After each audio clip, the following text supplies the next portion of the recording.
Alrighty. So, as we discussed, first of all, everybody, welcome to the game. This is called The Wreck of the Venturess. I've got 4 awesome players here with me, and I'm really excited to get down to business. We actually, off camera, off broadcast, went ahead and introduced all our characters already, so I'm just going to get right to the game. You guys are recently off of a ship in the coastal town of Bahri, and you guys have put your lives on hold, everything that you were doing, because as your father's dying wish, he wanted you to take up the mantle of his name and carry on his legacy of adventuring.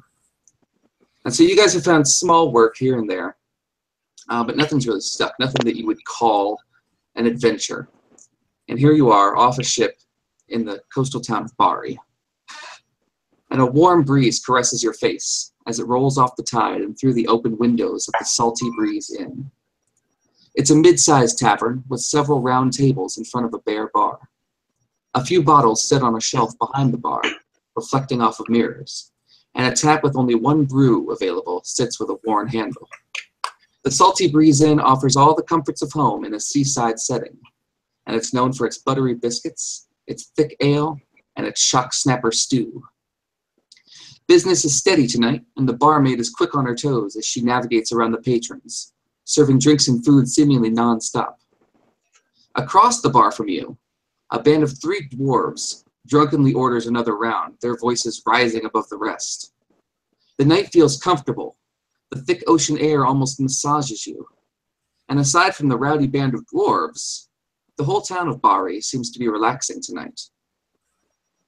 So we'll start from the end on my screen, which is Chad. Chad, what is your character doing right now? I think Renard would probably be trying to listen into what the dwarves are saying, since he speaks and understands Dwarvish. And so far, you hear 2 of them who are doing the main amount of like rabble-rousing and talking, and they're having drinks and singing songs, and they're just being generally rowdy. They're kind of harassing the barmaid every time she comes by, just being drunken assholes. How is she taken to it? Has she taken to it? She looks exasperated. Every time she has to go and get them another round, you can see her just kind of roll her eyes like, oh my God, will these people just leave? Connor, what is Emilia doing? Emilia is fidgeting. She has a worn deck of cards. She's kind of just shuffling them back and forth. You know, her chainmail gauntlets now kind of taken off her hands, put to the side of her plate. She's just shuffling these cards as she's watching her 3 siblings. Just kind of making sure they don't get up in any trouble. She knows that, you know, these dwarves, I mean, they're getting rowdy. They might cause a bit of a scene here. And so she's on her toes. She's a little bit nervous. She's not able to settle into this relaxed atmosphere.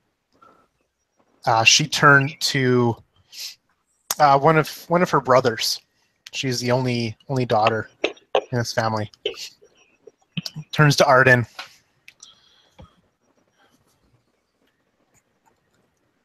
Come on, you've had 3 drinks already. Are you going to slow down?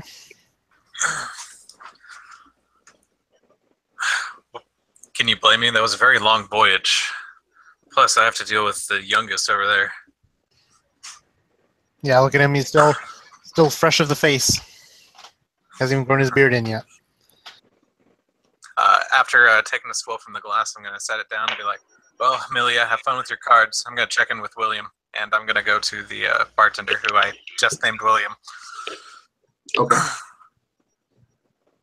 I would like to use my ear to the ground feature. Okay. Tell me what that does. I can have a connection in every town, and this connection comes in the form of a contact in any city you visit, a person who provides information about the people and the places in the local area. So I would like to know about the local area as I approach William, the bartender. Sure, sure. Is there anything specific you'd like to ask him? I'm new to the area. I have you as a contact, but I'm not entirely sure what happens around here. We've been, me and my siblings have been looking for work. And the bartender kind of shrugs at you. He says, well, you might be able to go check the local blacksmith or hang around here. There's always captains who will come in here looking for work. I can't say there's too much that I could point you towards. What about them? Now, I point to the dwarves. Any info you can give me about them? well, actually, Arden, what I will say is that in all your time as a bounty hunter, you've learned to hone your senses and be mindful of your surroundings, right? And where everyone else sees 3 dwarves in a drunken rabble across the bar, you also see just 2 dwarves acting like fools. And then there's one dwarf who is more reserved behind them, and he's better armored. And though he's kept up with drinking with the other 2, he's not really shouting. He's just sitting back, and his eyes have been locked on you since you walked in. Him specifically. Know who he is? He seems to be eyeing me. Oh, that's Raston Bronze Chest. He's a local bounty hunter. Thought he looked familiar. Yes, he doesn't seem to be taken to you too kindly. He probably thinks I'm encroaching in his territory. I'm kind of off the hunt right now. And as you guys are talking about him, you actually see this 3rd dwarf, Raston, get up and kind of approach you. As I see him do that, I'm like, Raston, sit at the bar. Let's have a talk. And Raston just kind of narrows his eyes at you. There's nothing to talk about. You're coming into my town, in my territory, trying to take what's mine? Nah, I'm just on a family trip with the siblings here. Oh, a family Sorry. trip. Isn't that convenient? Yeah. However, it does seem like you're after a mark. Who would that be? Absolutely none of your business. Fair enough. Pay a round of drinks? Yeah, you can buy me some drinks. Alright. 2 ales, bartender, and I toss whatever amount of coin that would be. Okay. The bartender takes your coin, and he slides you to the drink, and you can feel the tension in the air, and he's kind of like edgy and nervous. Can I roll an insight to see if he's like acting increasingly hostile? Like he's keeping a hand on a weapon or something? Yeah, go for it. 13 plus my insight. That would be a 18? 18 total? Oh yeah, for sure. You can tell that he's drinking, like sipping this ale, and he's still not taking his eyes off of you. He's got on the ground next to him, he brought his great axe with him. And then you kind of glance past him, and you see his 2 little thugs have stopped like yelling and bantering, and they're kind of staring at you too, waiting to see what happens.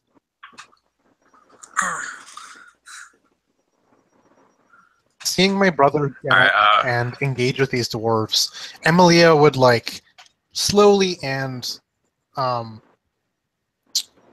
drawing attention to herself, return her gauntlets, put it back on her gauntlets, and kind of just have her sword hand on, her hand on her sword, kind of just, watching very nervously, very attentively at this scene and how it's unfolding.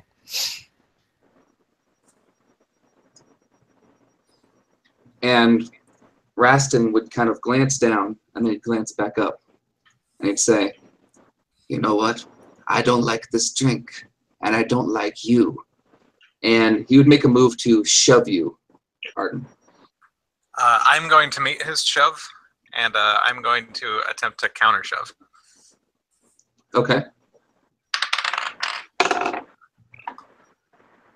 That would be on my end why did I not write that down? That would be a 15 total. Okay, I beat that. So he just shoves you straight off of your bar stool. Hey now, let's not be too hasty, I say, as I start to get up. And you can smell the alcohol just coming off of his breath. Even as he pushed you away, you can still smell how drunk this guy is. And he just approaches you again.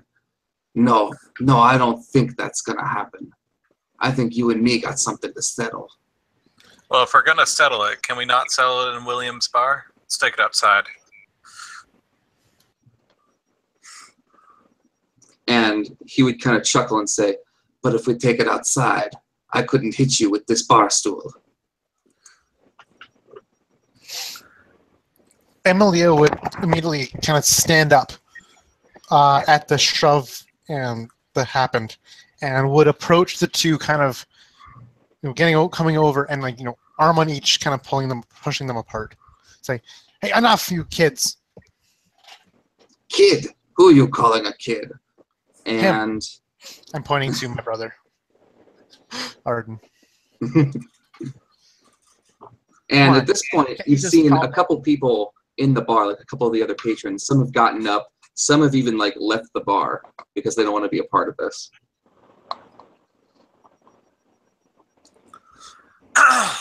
Well, Just calm down. Come on. There's nothing worth fighting about. oh, I'm the one who's calm, but Rastin here. Oh, Rastin here, what? You got something to say about it? Yeah, you're being a dick. If you want to fight, let's just fight. But I'd rather not fight in the presence of Mr. William here. How about you and me, 1-on-1 on the street? No. Come on, back off. No, I like this idea quite a bit. But not 1-on-1. 3-on-1. And you can see his two thugs kind of stand up and start walking towards him. How about 4-on-3? And I'm gonna whistle, get the attention of my siblings here. I'll take those odds. Emilia, All still right, like a hand on your shoulder. Arden is like, "What's this all about? Come on, why can't you just? Why do you have to turn everything into a fight?" It hasn't been every time. It's just been the last 3 cities, as I say, as I pull out both my hand crossbows and launch into Rastin at point blank. Oh, you're making a stack on him? Yeah, I'm making 2 attacks. Okay, go ahead and roll them. Well, I have crossbow expert, so I'm making a primary attack, and then as an bonus action, I'm attacking with my offhand hand crossbow. Okay. If you're wondering how I have 2 attacks. What's my bonus? +5. I have a 24 and a 14. Those both hit.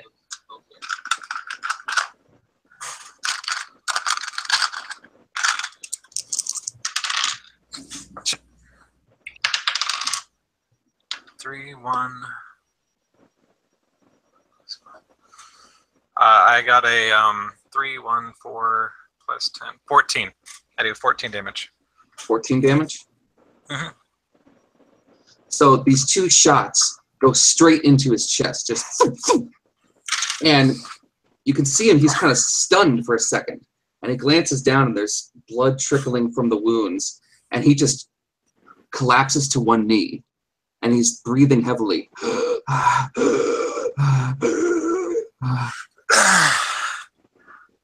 Haven't we done this multiple times, Rastin? And it's at this time you hear the door of the inn burst open, and you see several of the city guard come rushing in. All right, what's God going on damn here? it. My brother was being an idiot again. I was being an idiot, but to be fair, Rastin here attacked me. And Not 2 as of the guards violently. grab Rastin and try to help him to his feet, start dragging him out of the bar. It looks to me like you've got a lot more explaining to do than that. And just bounty hunters settling an old score. Well, We don't take too kindly to that kind of score settling here in Bahri. I think you're going to have to come with me. God damn it! Every town. It's the Are these- crossbows. It's the Are these crossbows. three with you? Yeah, they're my siblings. All This right, is all supposed of to be a you. relaxing family trip.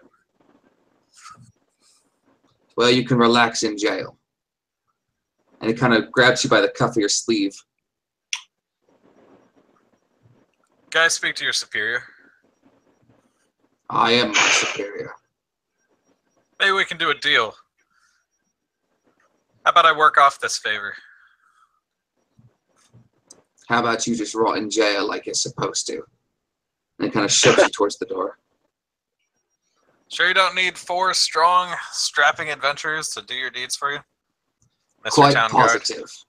Quite positive. Thank you. Alright, I guess I'm just going to continue going with this guy.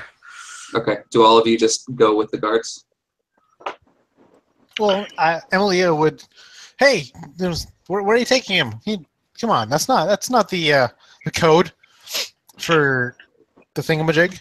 She'd fill in the actual words, with proper law talk as her background as a soldier. But like along the lines of that's not the proper procedure for a bar fight that involves crossbows and a dwarf. I'm sorry. Are you an expert of the law? Well, I served my 6 months, and I tell you, and she kind of just stammers off and no, come on, seriously, you dragging him off to jail for this? He nearly killed the man. To be fair, I thought he could take more than that.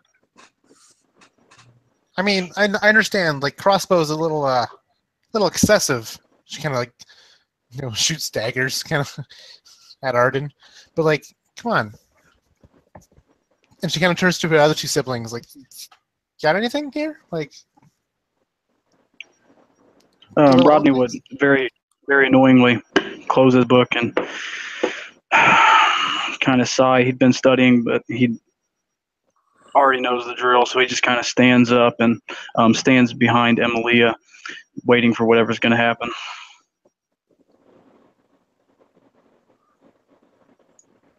I would have tried to duck away and hide during the chaos. What's the fine? Sorry. Fine. There's no fine. Come on. Just come on. Spend your night in jail. It's not even that bad. Oh, just one night? Okay. Oh, well, you're talking all this rotting in jail and being shackled up for the rest of his life. I'm guessing it was hyperbole then. Well, we'll see. I go with him willingly. You go willingly? Okay. Do you guys follow? Oh, I mean, this I is... do. Yeah, I'm pretty content with this. Emilia at least is. It's free betting for him for the night. He's gotten up to a lot of shenanigans, so this isn't really that off of the pretty par for the course so far. So, yeah, she'll follow along. Amelia, watch over the other 2 for me. You're in charge again. Yep, aren't I always?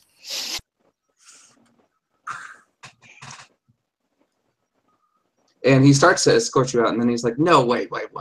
If these are with you, then they're coming too. What? Why? I'm the one who shot him.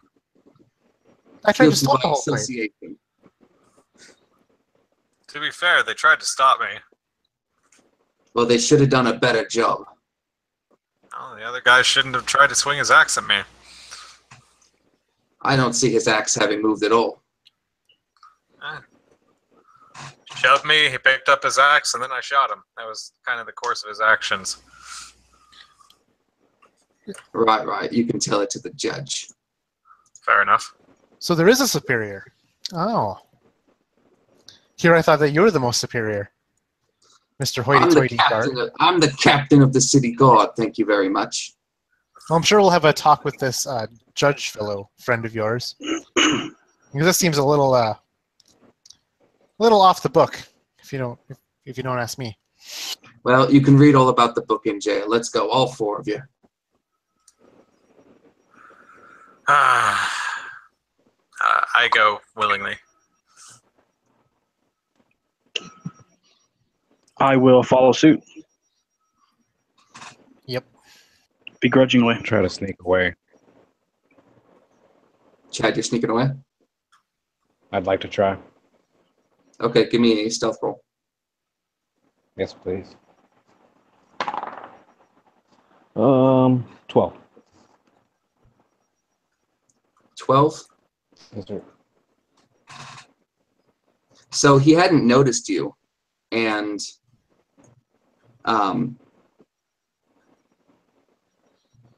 yeah, instead of grabbing you, you do sneak away in kind of the kerfuffle of the crowd. So it's the three of them getting brought off the jail.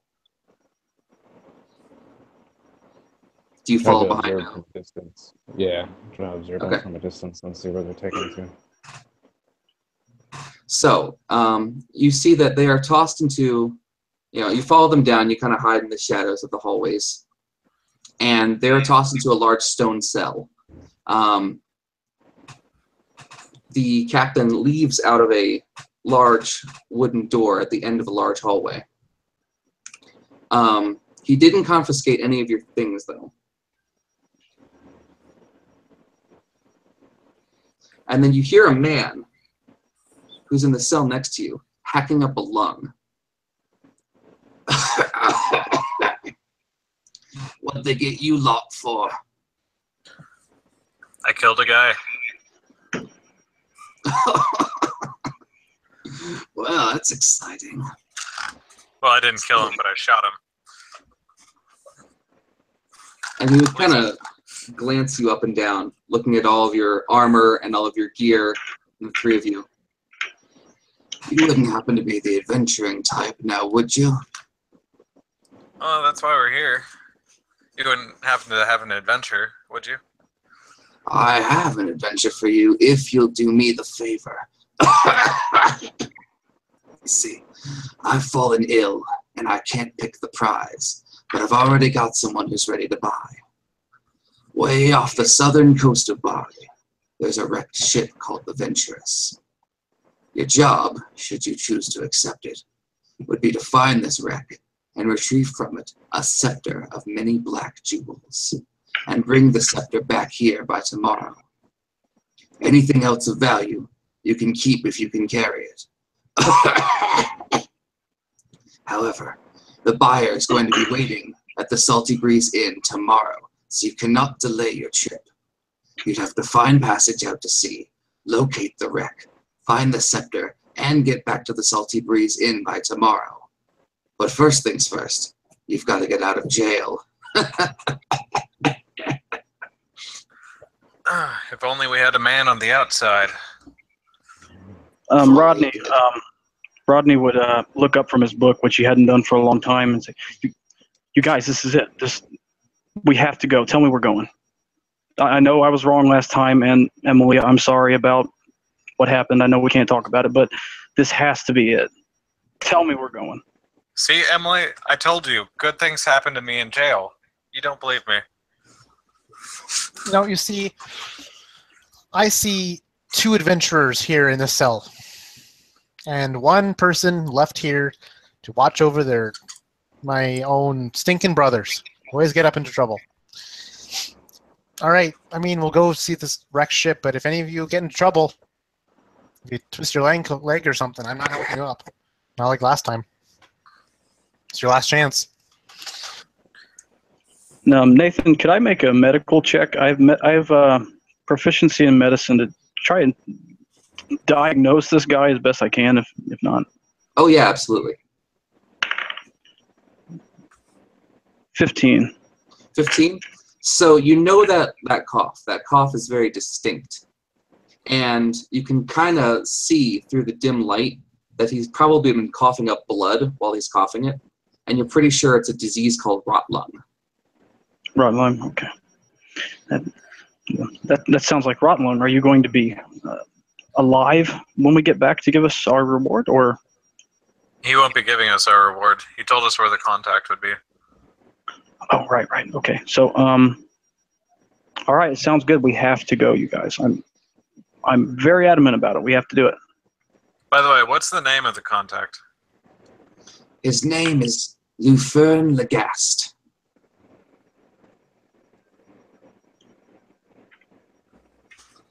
And he's a very well-connected man. It could prove in your interest to earn a reputation with him.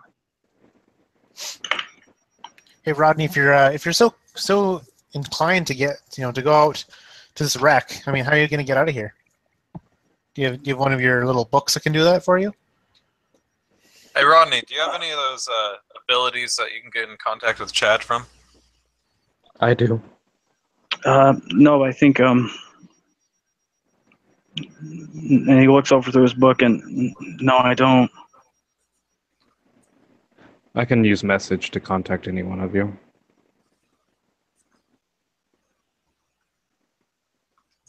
You can? Yes. Are you doing that? Yeah, I was trying to wait until you guys figured out what you were doing. He would ask you, probably ask Rodney, since he's like the magic user. No, I'd ask him what he observes. And he receives your telepathic message, and what he's relaying to you is just excited, ecstatic bursts. There's a ship, there's a scepter, we gotta go. It's an Venturess, what Dad would want, all that, and you're just kind of taking it in, and he's too excited to form any kind of coherent thought. Slow down. You're in a jail cell. What are you talking about? Oh yeah. Wait, we still have our stuff, right? Yep. Could I attempt to pick the locks of the cell? Okay. Do you have a kit for that? Yeah, I have thieves' tools with me. Okay. Then yeah, absolutely. Give me a lockpick roll. All right. Ooh, good roll. 18 plus 5, 23. Holy crap. Yeah, you absolutely pick that lock. Yeah, I just walk over, reach my hand out, click the lock. Oh, hey. Door's open. Awesome. I mean, I don't say it very loud, but I say it loud enough to that my friend. Yeah.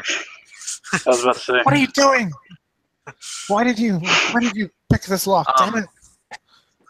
I would like to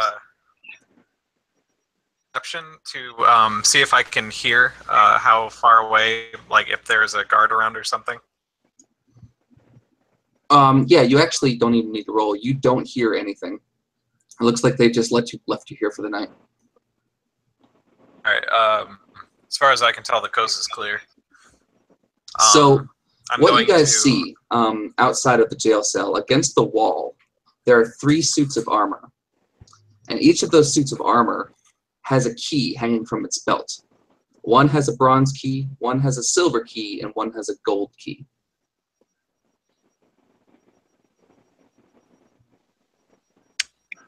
What kind of armor is the... Like, are they just, like, suits of armor? Like, Yeah, no they're one just, inside like, them? Right, just standing suits of armor. Oh. Are there, like, other jails in here? Like, other cells? No, there's no other cells. But you saw that the captain of the guard, when he went out the large wooden door, he had those 3 keys, and then they magically reapparated onto the belts.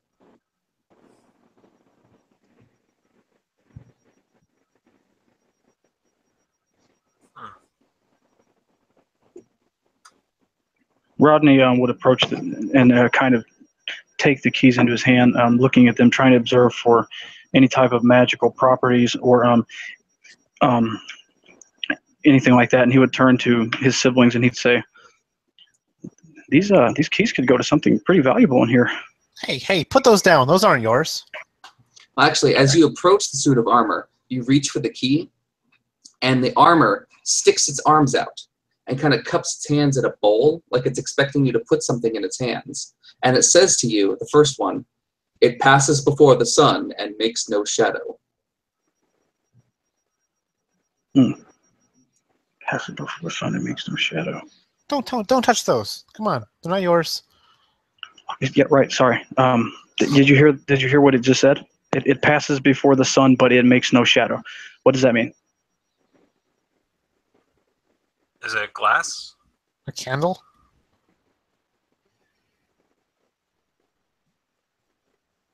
A cloud? Water?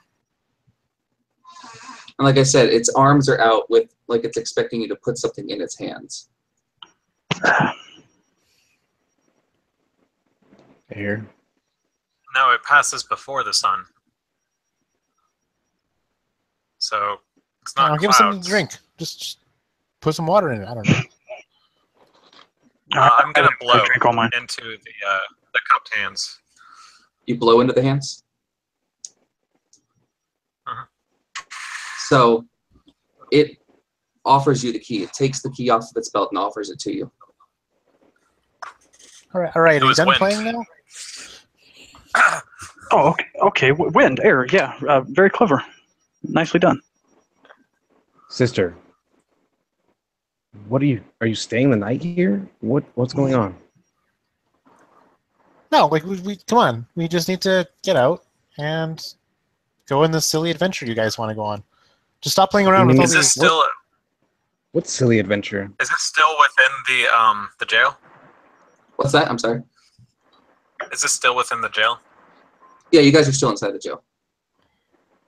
This is just like suits of armor that are like set against the wall or something. Right, exactly. Does it look like there's anything that would need a bunch of keys? Well, like I said, you saw when the captain of the guard left through the large wooden door, he had the keys with them, and then they reapparated back onto the belts. So you're pretty sure you need those for the large door. Oh, to like get out. Right. Gotcha. Bernard, can you hear me? Yes, sir. I would be able to communicate with you. Yeah. Give us a minute. We have to solve these riddles to get outside. Wait, can you just open it from the outside? Can you maybe Unless come you in? can open it from the outside.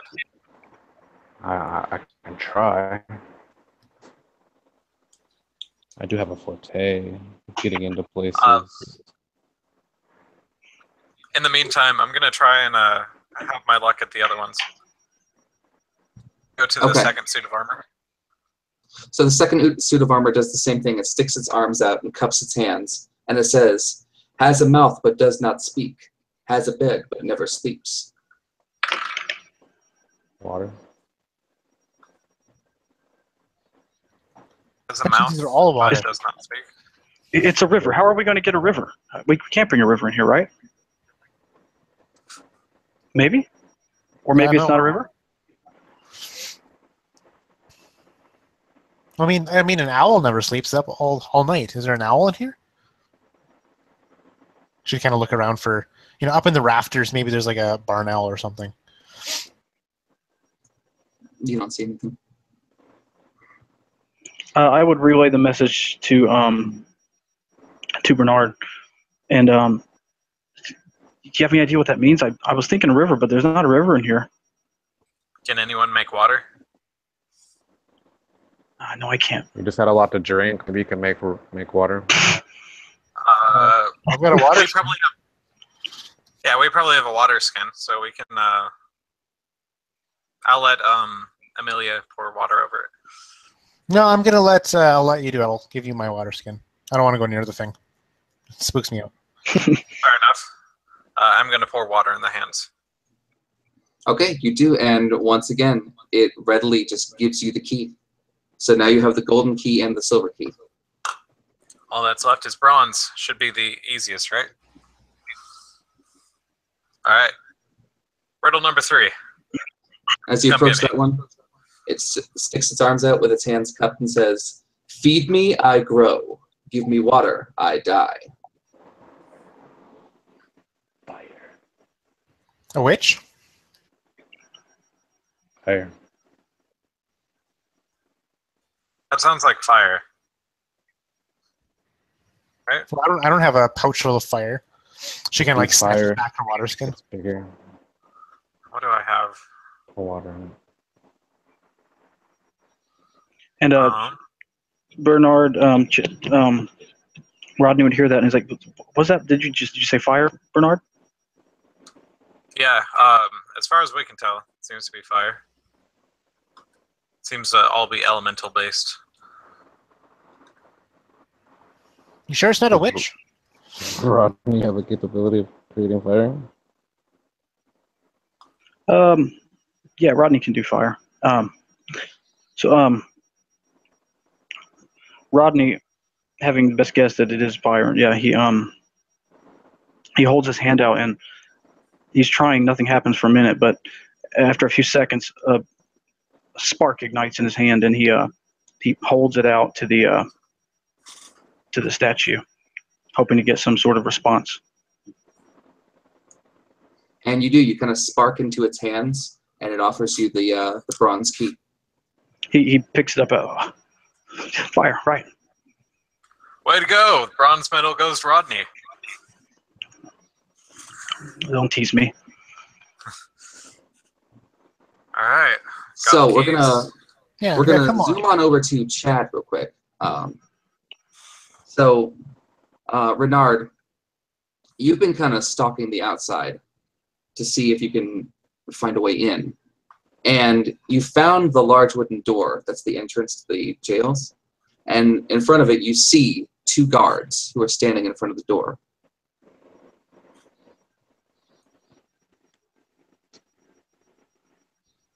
I'm going to try to... Now, are they all on the other side of that door?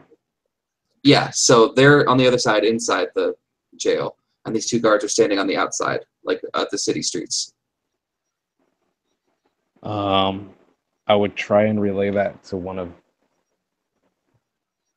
I guess Joe, since he's the oldest. I try to relay that to him. That could be a problem. Hey, little one. I could think of a distraction. Yes. What kind of spells did you prepare today? I know you've been studying your book. Yeah. I've got a lot of useful things. I've got a spell here that conjures a great deal of fire. I have something here for producing blinding, flashing lights of color, among other things. There's 2 guards on the outside. Think you could do something about them? I mean, I could kill them, but I don't think the city would like me that much. Hey, don't use that K word around here. My skill set involves me killing things and me tying up things. Let's do more tying up and less killing, thank you. Do you have a solution, big brother? We could see about knocking them out, throwing them in the cell. I can try to create a distraction when you're ready. What kind of distraction are you thinking of? I have Mage Hand. I could knock on something. Create like a sound in the distance, drum away. Potentially. If you can do that, we can try sneaking around the corner. When you're ready. Alright. We ready, guys? Yeah, let's go. Any last minute prep Ready you for want to it? do before we run into danger? Nope. Ready. And so, Alright. just before you guys are gone, just before you guys do that, the coughing man in the jail cell that was next to you says, wait, I've got something for you. What is it? There's a couple things that might help you.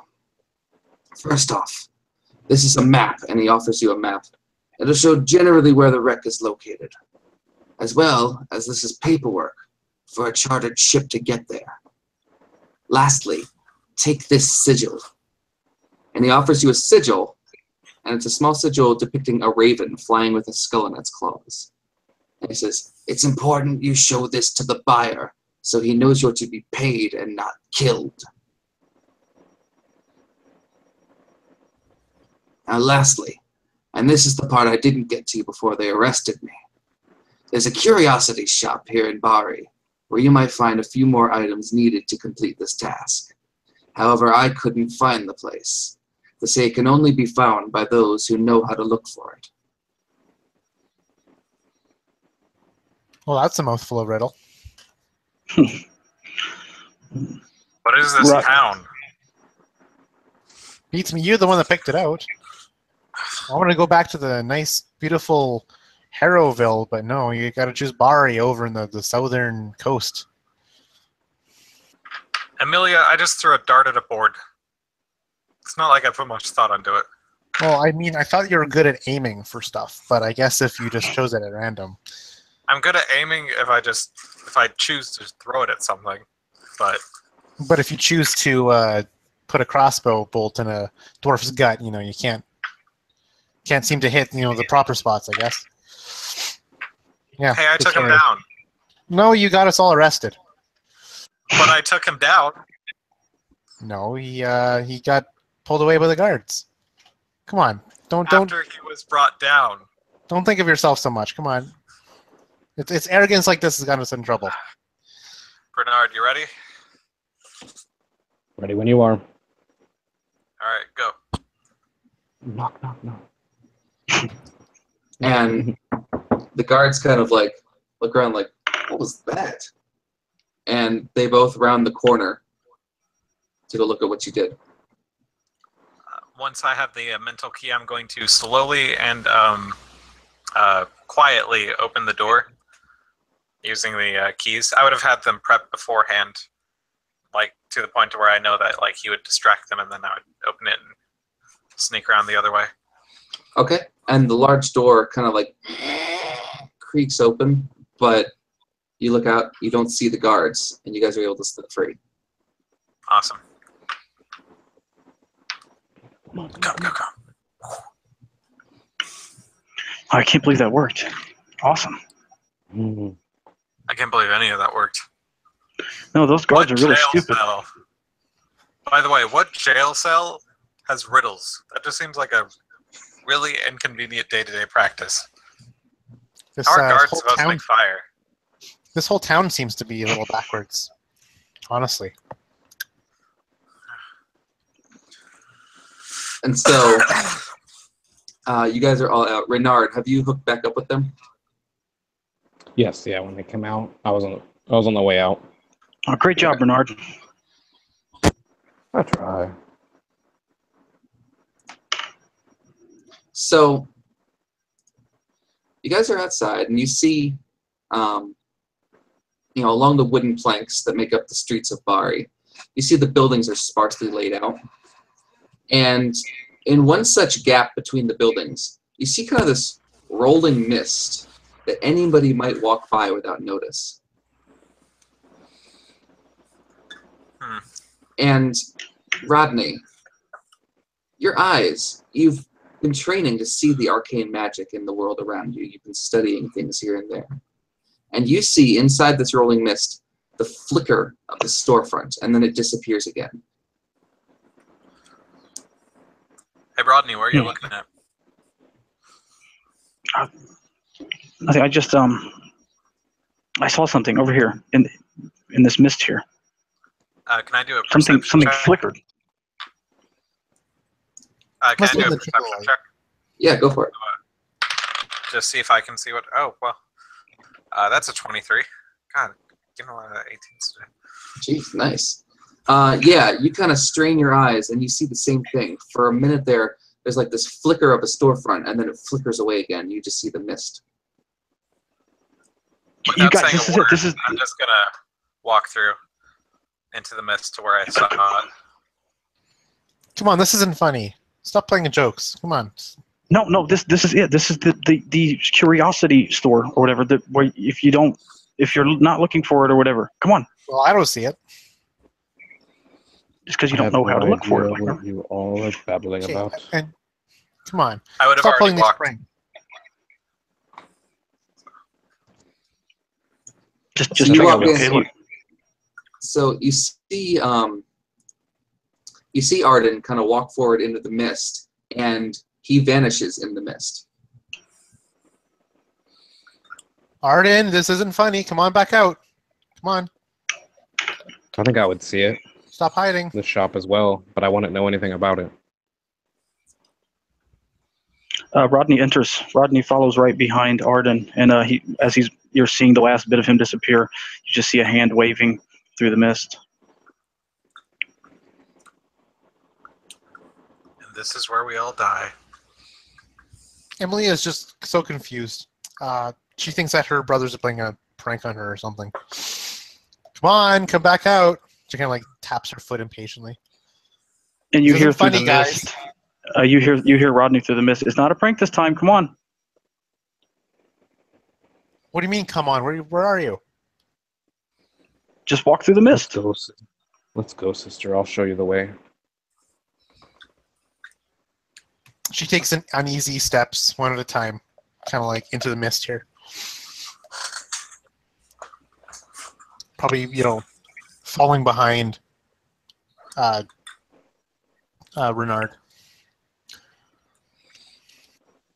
And as you guys walk through the mist, you see the town behind you kind of disappear. But in front of you is the storefront for the curiosity shop. All right. Yeah. Awesome. Rodney would turn to him like, you guys, we're in the curiosity shop. I don't even know what that is, but this is awesome. Are you even old enough to be in here? I think so. I've read some things on the arcane of underage wizardry, but no, I think I'm pretty sure I'm good. Yeah. I'm gonna clap Rodney on the back and be like, "Good going, kiddo."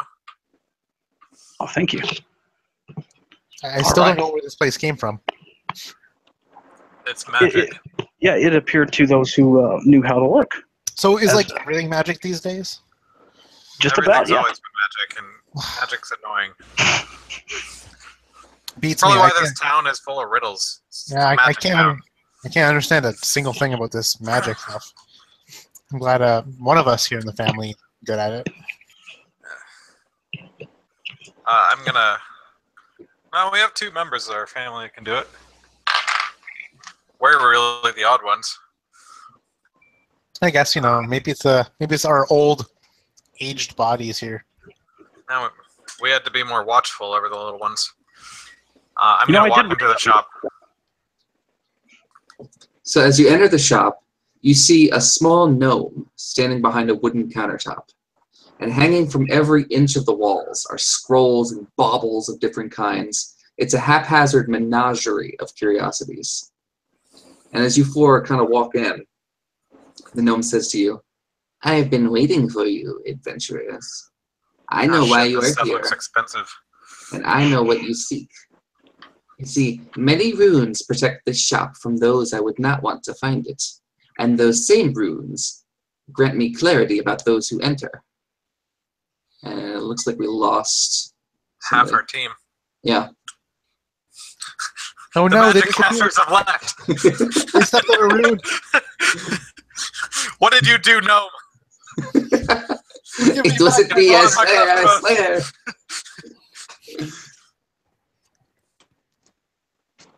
What did you do to my brothers? They disappeared. Give them back. Come on. Hey, sorry. Stop fighting. Stop playing around.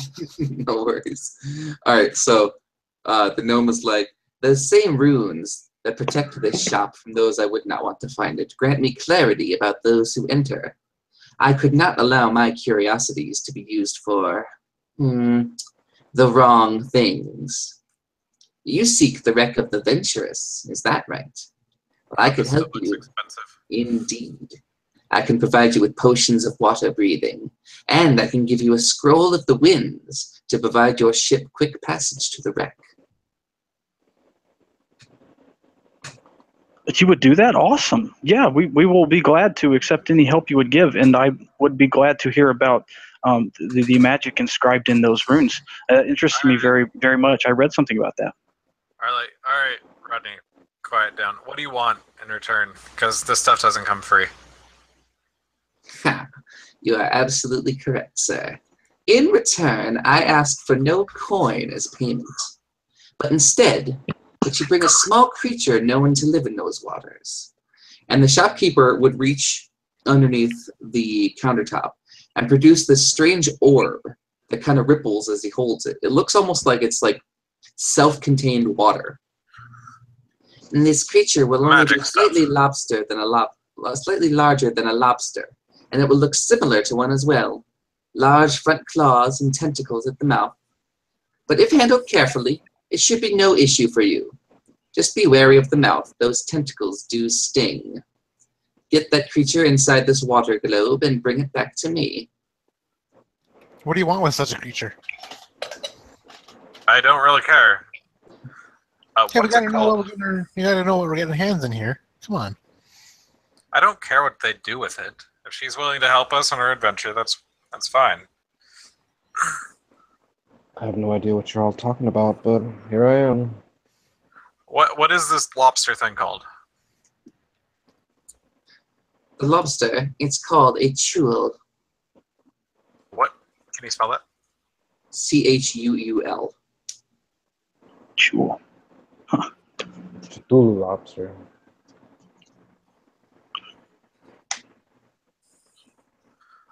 So this water globe, is that a magic thing? I mean, it's a magic thing, but do you need to be a magic thing to use it? No, any of you could carry this. And he kind of tosses it right to you. How? How what? I'm new to this. It's my brother who does all this stuff. Maybe just give it to him. You're right. Here, Rodney, you're in charge. Oh yeah. And he takes it in his hands and he inspects it. And does he know how to? Can he see initially how to use it to the jewel? It's very simple. You just grab the chul and shove it inside. The chul will not be able to exit. Oh, okay. Well, it isn't going to bite me, is it? It very well might bite you. I would be very careful. Oh, okay. All right. So Rodney puts it in his pack, and he's like, "Well, it seems kind of simple, guys. I think we should help him out. I mean, we're definitely getting the better end of the bargain here, and you know." What have you all gotten me All right. into? Is there anything else that you want? Or is it just getting this jewel? Just grab me the chul. Is there a way that you could teach my brother a few tricks? I would very much like that. I have no time to teach, however, and he kind of leans down and rummages, and he pulls out a large book. I offer you one page from this book. Tear it at random. Whichever page you'd like is a spell that you may learn. All right. Awesome. And Rodney takes the book in his hand and he closes his eyes and he's trying to do some sort of, it's not real magic, it's just some sort of superstition, and just kind of closes his eyes and try to feel for which page feels just right, and takes it out and he adds it to his own book and closes the binding. All right, I'll take a look at this later. Thank you. Meeny, miny, mo. All right. So we get you this this lobster thing, and in exchange you give us a potion and a scroll thing. That is correct, and he offers those to you readily. The potion is, you each get a vial, and it's this kind of purplish violet liquid. And he also offers you a scroll, and he offers the scroll to Renard. I sense there's magic in you as well. Oh, I'm not supposed to know that about me, but thank you. I sensed it. I sensed it from the moment you walked in. All right, that seems like a deal. And unless anyone else has gold, all I have is 20. Head out of here and try to board passage. Expeditiously, Yeah, since you just broke out of jail. Yeah, the quicker we get out of here and go on this little little errand of ours, quicker the better. Oh, so I shut have a it, proposal. Amelia. You know you like it. Hey, I just want to make sure that you guys don't end up on your asses. I propose that I leave the shop first. That way, Sounds good. if anybody's waiting, I'm not wanted.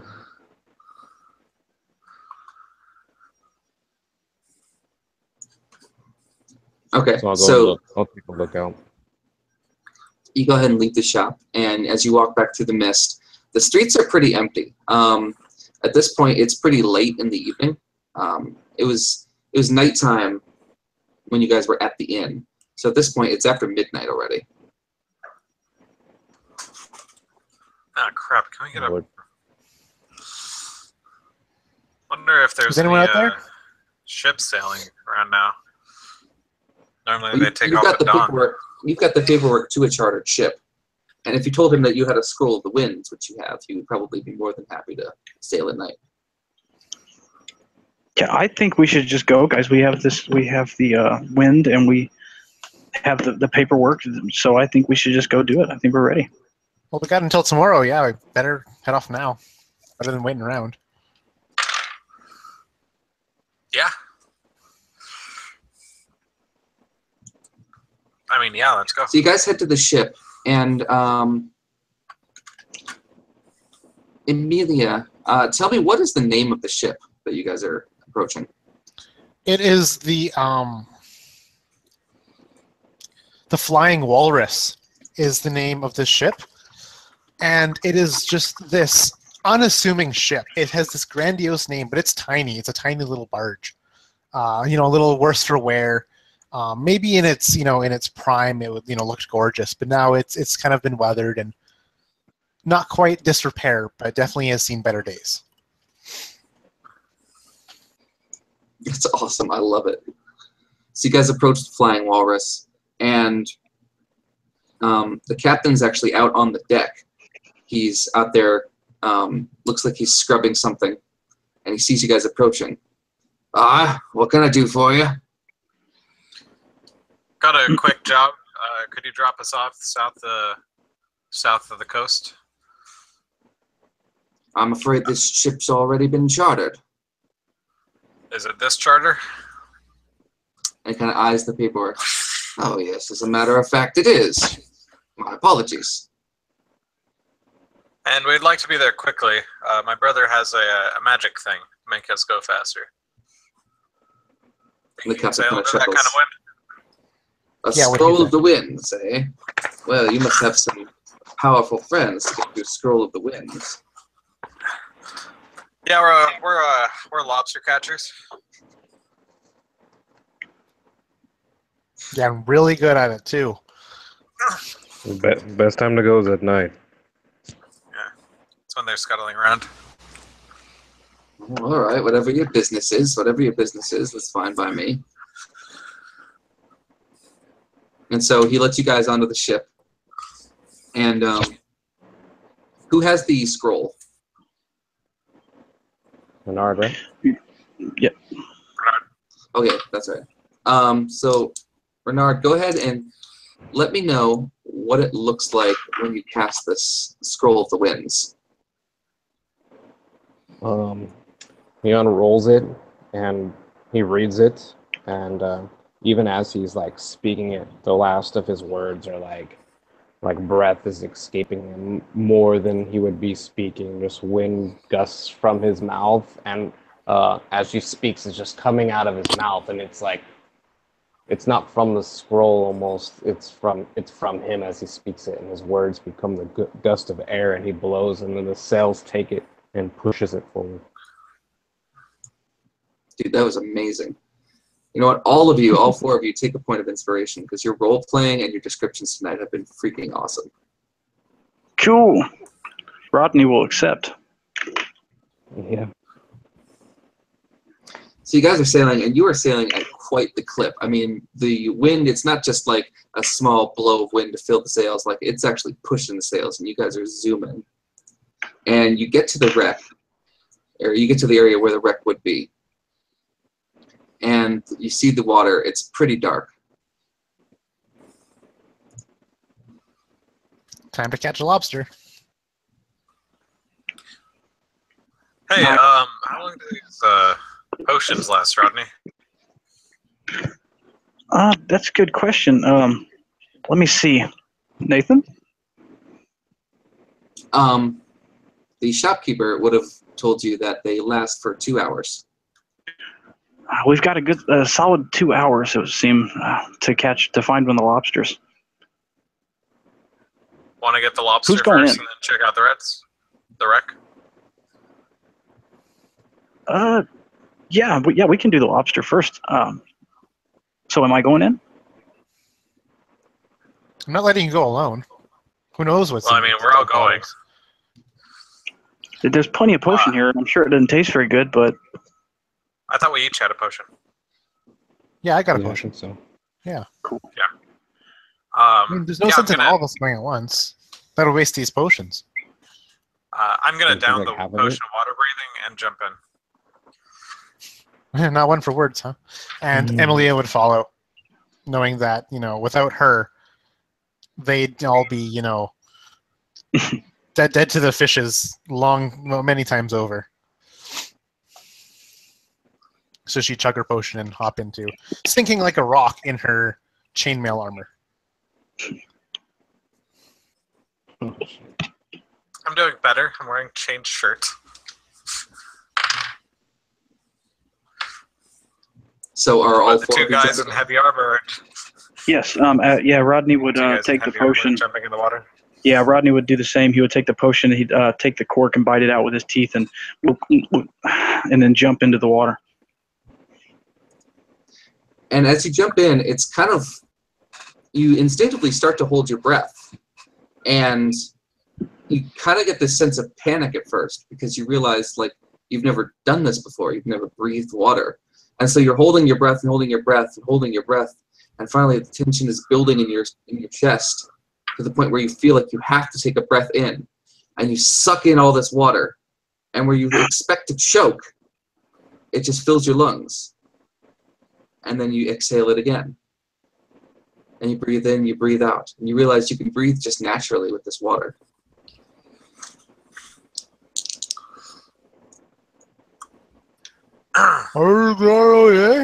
Emilia would ask. I would message to the oldest brother from the dryness of the deck of the ship and ask him if he wants me to keep the ship here because we can't necessarily trust this guy. Yes. Wait, what am I doing? It's telepathy. It's Yes. message. Keep the ship there. We're gonna check out, see if we can find this crab. I'll check in on you.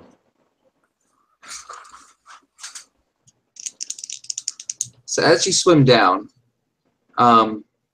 it's hard to see, but through the light of the moon, it's piercing through the water.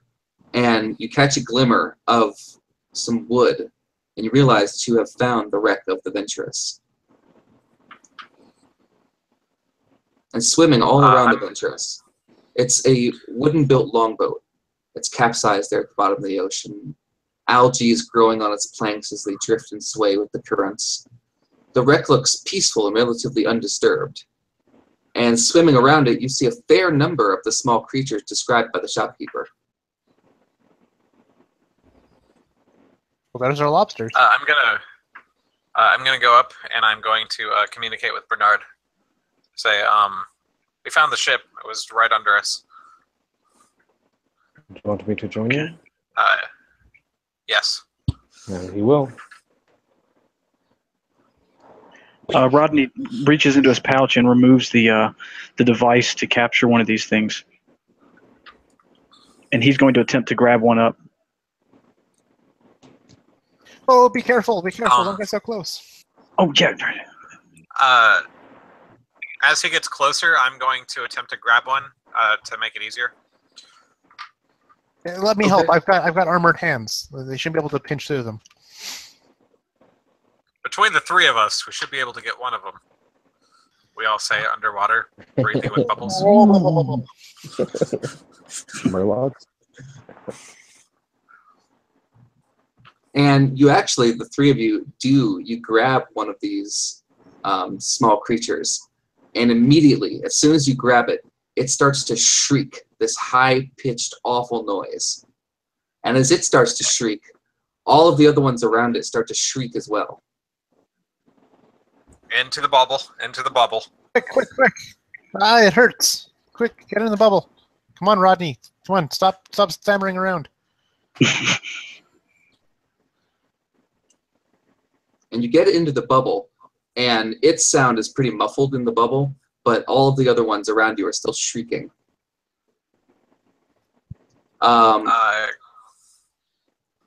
Renard, as you are swimming towards them, you see this large shadow pass by them. I would tell them incoming. Something big. Can I do a perception check? Look around. Yeah, go for it. 15. So for a 15, you hear his message that says incoming, and you glance up just to see the tail end of this shadow pass above you. And it's circling around, and it's coming back down. I'm going to ready my crossbows. Okay. But what did you see? I'm going to, because I'm not really sure marks down here, I'm going to point at it. Emily is like shaking off the pincer of the lobster as we just shove it into the bubble, and kind of looks up and sees this big looming shadow up ahead. And she kind of like, most of the words, "Oh shit." And as you mouth those words, "Oh shit," you see this massive 20-foot version of the same thing you caught swim up and approach you. And it looks at its shrieking babies and the baby that you just stole. And it does not look happy. Emilia would grab Rodney's wrist and like swim away from this thing, just like. I'm gonna pat Amelia and point at the ship, and then I'm going to go sideways, pointing my crossbow at the thing, and I'm going to hold an action to shoot it if it goes after my siblings. Yeah, I'd so my reach for intent her is, with Mage Hand to try to pull her up if I can to help expedite her swimming. Well, we're trying to go down to the ship, right? Oh, my intention is to flee this giant freaking lobster monster, and so that my brother doesn't get eaten. Okay. So you're trying to go back on the ship? Basically, or find some kind of rocky place, basically somewhere above water where we can kind of hide and use our smaller size to our advantage. But I just want to get the heck away from this thing.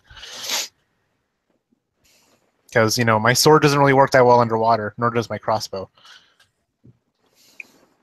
And they're more weightless underwater than they are on land.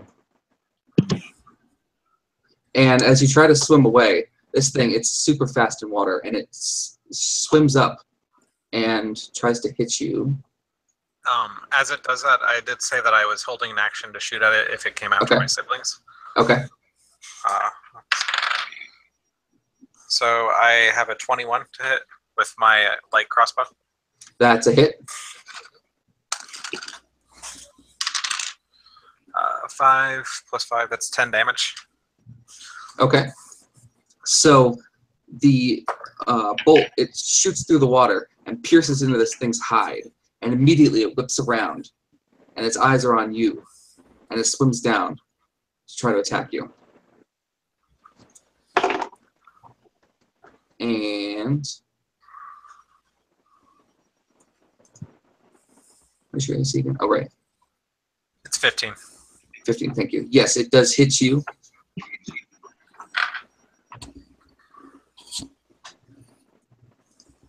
hang on. Sorry. It's my first time That's fine. rolling attacks here. She gets like decimated the first combat. Ah, there we go. Okay. I didn't even consider that a combat. Well, it was supposed to be, and then you leveled the guy. All right, so it's gonna, with its pincer, it's gonna come down and just smack you right across the body for 6 damage. And then I need you to make a saving throw, either strength or dex, whichever is stronger. I'll make a dexterity saving throw. Okay. Wait. And it's the same either way. That's a 15. Okay. So as this thing bashes you with its pincer, it opens it up and tries to grab you, and you narrowly just swim to the side and avoid it. And everybody else roll initiative for me. 9. 16.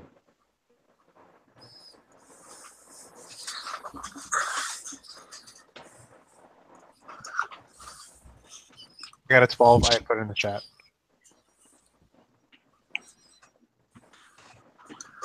You said everyone else, so I assume that I don't roll. No, you had your action ready, so I've got you at the top of the initiative. All right. And then who had the 9? That was me, Rodney.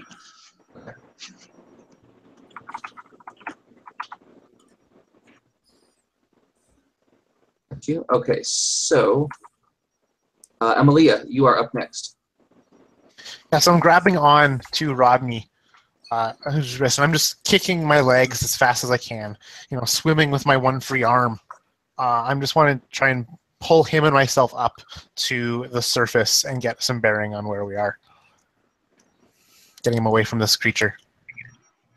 Okay. So mechanically, I'd just be doing the dash action plus my movement. Got it. But you would be grappling your brother, so it'd be half movement speed, so you'd move 30 Yeah. feet. It's a consensual grapple, I guess. He can escape it whenever he wishes. But yeah, that's my intent. But you're still using your movement to aid in his movement, is Yeah. what I'm saying. Okay, so that's fine. You can do that.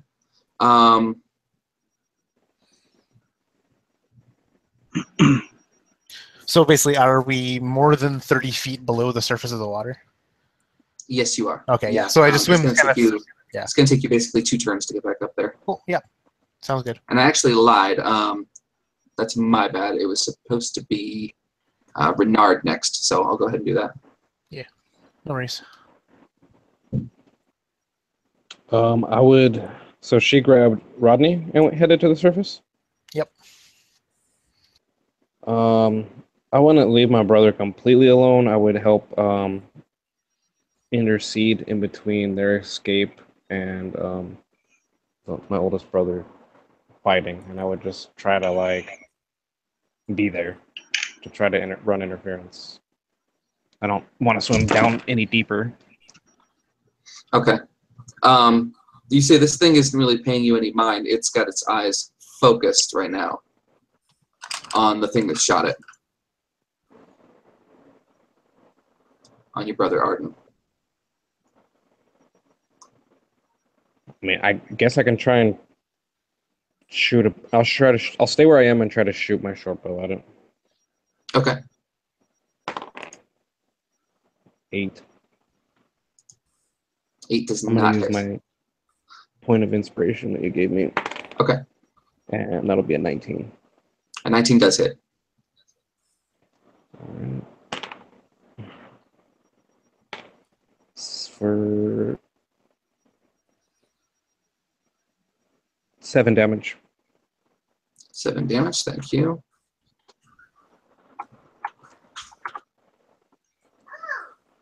So you shoot it with your crossbow, and it whips around, now noticing you.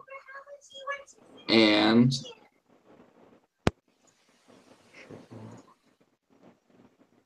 whose turn is it?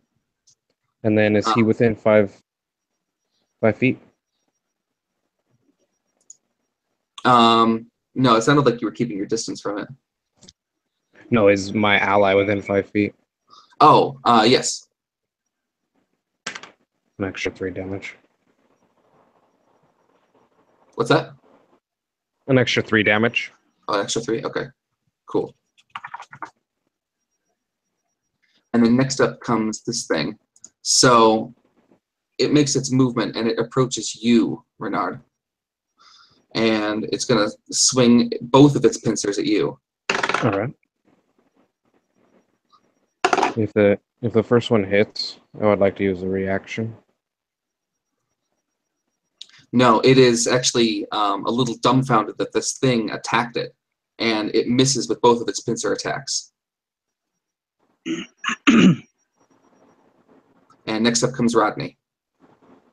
Rodney is help with his sister swimming to the surface. He's helping propel that movement, and he reaches down to his waist and pulls out a small, light, crappy hand crossbow and fires it at the creature. It's 12. Oh no, sorry, 14. 14 does not hit. Okay. So you're just using your move action? Yeah. I'm. Me and Amelia are rummaging to the surface, attempting to get up to the very top. Okay. And that's going to bring it back around to Arden. All right. So first thing, I'm going to use my bonus action first to heal. So that is 7, 8. I heal 8, which puts me back at 11. By using a second wind, if you're curious. And then, so you're saying the crab went after my brother? Yeah, it turned from you and started to go after Renard instead. I would like to fire at the crab twice, burning my action surge to do so. Alrighty. One of them is a natural 20. Nice. And then the other is a, let's see, 5, 6, 7, 8, 18. So how do you do natural 20s? I mean, I know how I other like people do it. Yeah, I like to do them, roll your damage, add your modifier, and double it. Okay.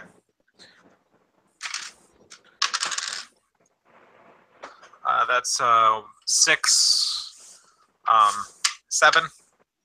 I got a 1 on the die. So 7 damage first attack Okay. with the crit. Second hit is 10 damage. And this thing, it lets out, similar to the high-pitched shriek that the babies let out, only it is so massively, deafeningly loud. It's just this of horrid pain. It looks like it's going to look at me. I'm going to swim to the point where I'm about 50 feet from it. So close Okay. enough to still entice it, but far enough to where it'll go away from my my friends and family. Okay. And next up, we've got Renard this time. Going in proper order. I'm gonna try to move up a little bit as much as I can, and shoot at it again. Okay, go ahead. 22, That's a and hit no for sure. one's with adjacent to it right now. Correct. Okay, so just 5 more damage. All right. So it is like hissing and reeling in pain. But since you attacked it, it keeps its focus on you. Next up is Cunning going action to be... Okay.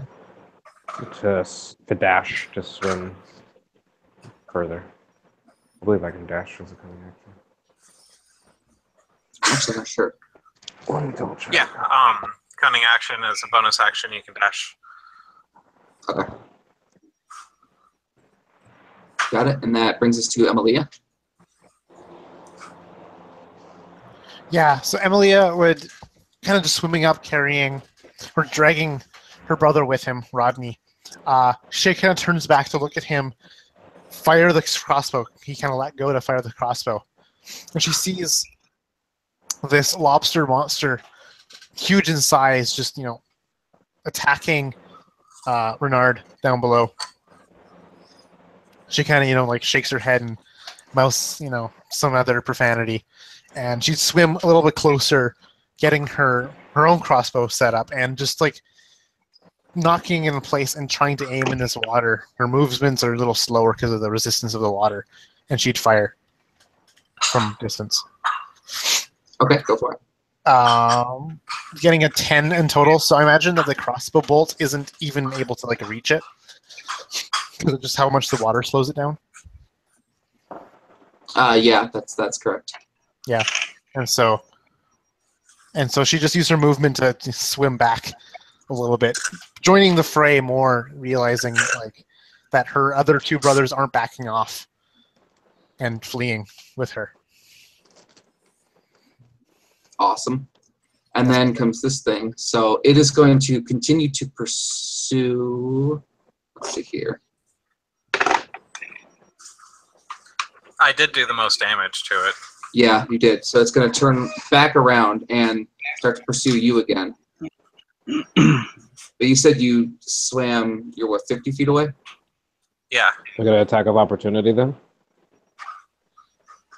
Yes, you do. All right. I'll use my rape. Would I be able to draw my rapier, or would I have to use like a dagger? I'll let you draw your rapier. It's fine. All right. Ooh, nice. 23? That's a hit. D8 plus 2. Damn, 3. Your damage? Yeah. So you can see this thing, as it's swimming away from you, it is trailing blood all through the water. Nice. And it swims after you, Arden, but it doesn't quite get to you in this round. And next up is going to be Rodney. No, yes, Rodney. Okay, so Rodney, now free from his sister's grasp and watching this monster fly towards his brother, is going to Amelia would probably feel some sort of pulse as Rodney summons these three glowing orbs of arcane energy that start to run around him rapidly in these random ellipticals, and he sends them off each towards the monster, dealing 8 damage. Very nice. I love that description too. And so your bolts all hit it. Boom, boom, boom, each one. And it kind of looks at you, but it continues to pursue Arden. And we're back up to Arden. Arden is going to swim straight to it. It's going to swim right in its face, throw its light crossbow to the side, pull out both hand crossbows, point it, one at each eye, and say, "To hell with you, beasts! Gurgle, gurgle, water, water." And I'm going to use my action and my bonus action to attack with both crossbows. Okay. That's a 17 plus 5 and a 13 plus 5. Those both hit. Those both hit, right? Yeah. 5, 6, 7, 8. 18 damage. Damn. Hard hitter over here.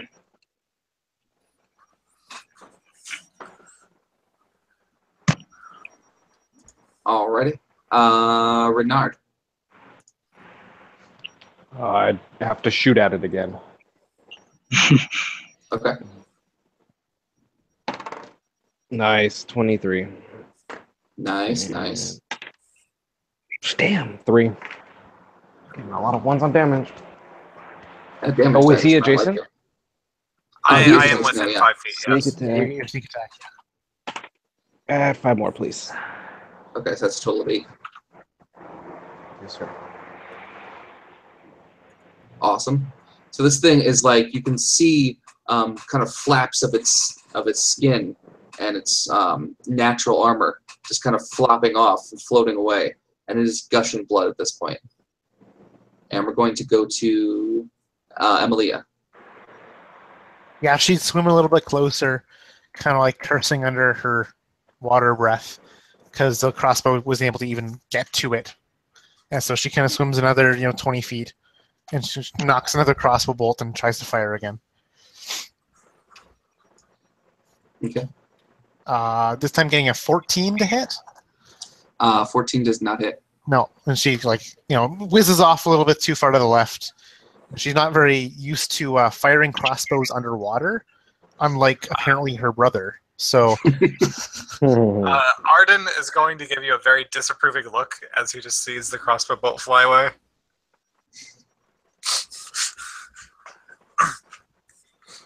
And I'm done my turn. Okay. Next up is going to be The crab. the Chul. And it's still going after Arden. Yeah, I'm right in front of its face. Yeah. Oh, is that the picture of it? Yeah. It's nifty. Yeah, that is what you guys are fighting. Nice. And that does hit you. And that is going to do... it was attacking with both of its pincers. I It's figured. going to do 8 damage in total. All right, And I'm then down to one- 3. Once again, make a strength or dex saving throw. Why am I doing 2? I will do a dexterity saving throw, and I don't make it. That was a total of 9. Okay, so you are grappled by this thing as well. That's fine. And next up comes Rodney. All right. Rodney extends his hand, and underwater you would hear an incantation like, and you would see a black inky tar-like substance appear right in front of this creature's face, and he has to make a Constitution saving throw or take 1d12 damage.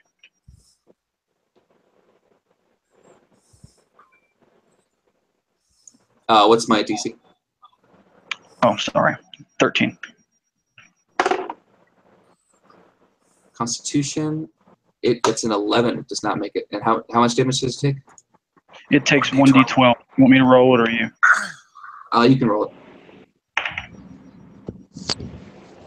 7. What was that? 7. Yeah, what spell was that? Oh, sorry. That was this poison spray, or poison spray. Oh, that was a really cool. I didn't even know. And you see this thing, it's almost going limp at this point. And we are back up to Arden.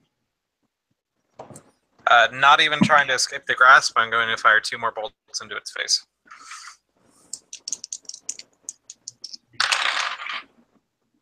Do I do those with disadvantage? Yeah, because you're grappled. But the grappling condition doesn't impose disadvantage. But I mean, just doesn't me it? in general. No, it just makes my movement 0. I play a Oh, lot of okay. grapple characters. Got it. In that case, no. If I was prone, it would be disadvantage. Okay. But there's not really prone underwater. Anyway, first shot, I got an 18 plus 5. Second shot was an 8 plus 5. So 23 and a 13. The 23 hits. And that is 7 damage. Awesome. 7 more. Okay, and next up comes Renard. I'm within 5 feet, so you I- can do a sneak attack. All right, I'll shoot at it again. 10, probably not. No, 10 does not hit. All right. Next up is Emilia. You got this crossbolt this time. Yeah, I'm gonna continue swimming a little closer, closing the distance. I see the creature's pincers, squeezing on Arden's chest. I can kind of, if I could hear him, I could hear the gasps of pain he'd be making. But stealing my resolve, I just knock another one. I look down the sight this time. I think that's the trick. And never mind. No, total of 10. Again, I'm even shaking with the imposing size of this creature. It's nothing she's ever seen before. All she's seen is straw dummies to spar on. And so she's kind of shaking. The crossbow bolt whizzes, a little too far to the right this time. She's overcompensating. And once again, Arden will give you a disapproving look. Grasped in the claws of this jewel. And I am done my turn. And next up is Rodney. All right. So Rodney would repeat the same thing that he had done before. With this time concentrating a little bit harder, trying to get a little more damage off of it. And this black inky substance would appear in this creature's face again. And that's a DC 13 con save. Oh, right. Thank you. Mm-hmm. It does not make it. All right. 10 damage. Jeez, I think it's hard. And you can see this thing. It is like shrieking again. And it's blinded a little bit because one of its eyes has started to collapse down. But it still fights. It fights for its babies. God, this thing is tough. And next up is Arden again. Or no, I'm sorry. I skipped its turn. Oops. Next up is the tool. We don't mind. We don't mind. Honestly, like, No. a card laid is a card played. Just, move. Okay, so I would like to have my turn before it. Yeah, that would work. Arden, make a Constitution saving throw, please. Yeah. That didn't go well. I failed whatever it was. Okay, so as you are grappled, this thing pulls you up to its tentacles, and you feel the sting of the tentacles all around you, and then you go numb, and you feel like you can even barely breathe, and you can't move your limbs, and you are paralyzed for 1 minute. Not dead. Not dead, just paralyzed. Yeah. I thought it was gonna suck your brains out or something. Yeah. Your paralysis is pretty good. I'll take a Fair trade. paralysis. Fair trade. Renard, please.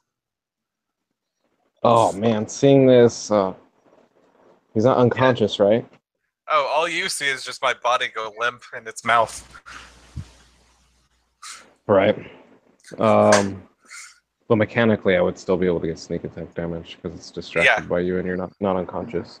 So, am I within swim distance? Yeah, I believe you so. I'm gonna come at it with my rapier with everything I got. Use that inspiration. I already did. So, but I do a bonus attack with a dagger. So, we're gonna go rapier first, and that is 22. That's gonna hit. And max damage for 10. Nice. Tell me how you end That this doesn't. thing. Yes. Seeing it shaking the limp body of my eldest sibling, Arden. I was trying to keep my distance and protect my other brothers and sisters, thinking that they would be okay, and then seeing him just getting pummeled, I charge in and rapier drawn and just get its other eye and just keep going with my momentum that I created, and as it goes limp and lets go of my brother's body. Awesome. Super awesome. All right.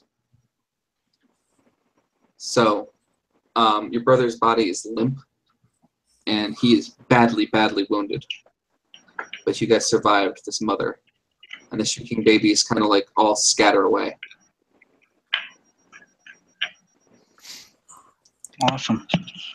Emilia would swim towards the claw wrapped around or and like just snap it free to pull him out to safety.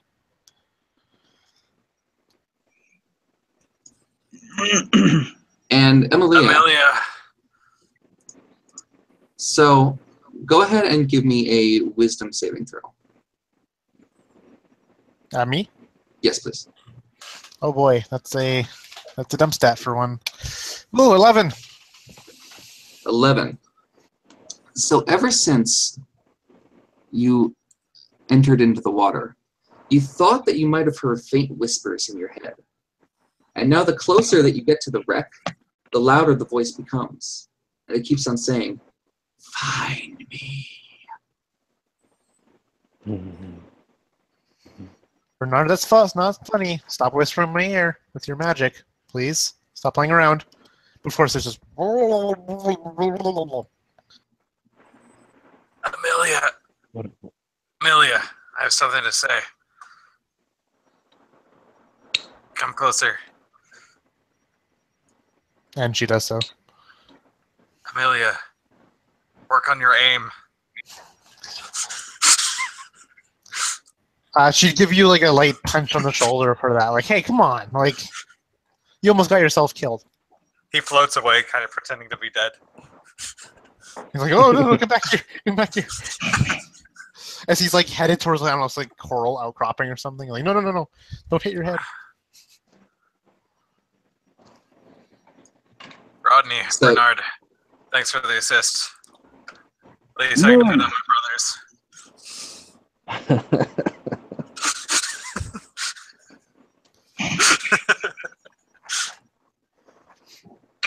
So you guys are right next to the wreck. And as I said, Amelia, you hear this voice. And like I said, the closer you get to the wreck, the louder it becomes. Find me. Can I just interject that I'm going to collect all the crossbow bolts? Yes, that's I fine. mean, they're just floating in the air. Collect mine.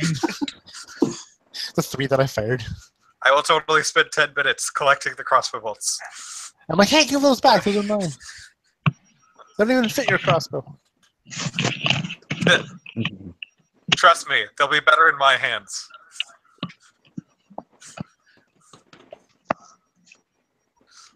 Anyway, find me. Yeah, and so Emilia is kind of used to whispers in her head because that's what her younger brother does a lot of the time, it seems, with his message spell. And so, you know, she's thinking, oh, come on, stop with the pranks, guys. Okay, first the magic shop that appeared out of nowhere, now the whispers in her head. Like, come on, just lay up on the pranks, please. Just get in there, get the scepter, and get out. I don't like being in the water. Well, you're going first, Amelia. Sure. And as you swim towards the wreck, you see there's a large hole in the hull where something must have impacted it and made the ship sink. And in the hole, you can swim to the cargo hold. I say we go in through there. She kind of motion, pointing out this opening in the ship to her siblings. I'm going to stop Rodney as he tries to swim through. Hey, Rodney. This kind of the adventure you were looking for? And Rodney looks at you right in the face and he says, I think I poisoned its ventricles. I know, that was awesome. Stop dealing around. Come on, through here. I'm going to push Rodney in and follow behind.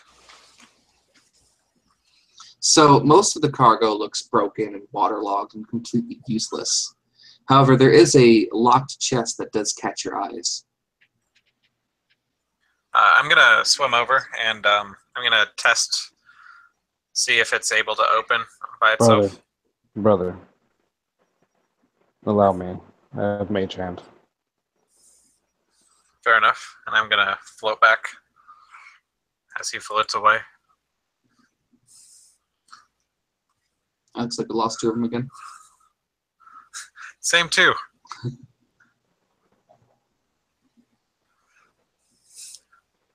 Look This how powerful chest my magic repels is. Yes, look how powerful. Jewel I know. Daddy just came in and just ate them alive. No biggie. It was a mimic. They died upon contact. There's something in the water. You know, practice some hockey, dude. All right, So we're gonna I'm gonna open it with Mage Hand.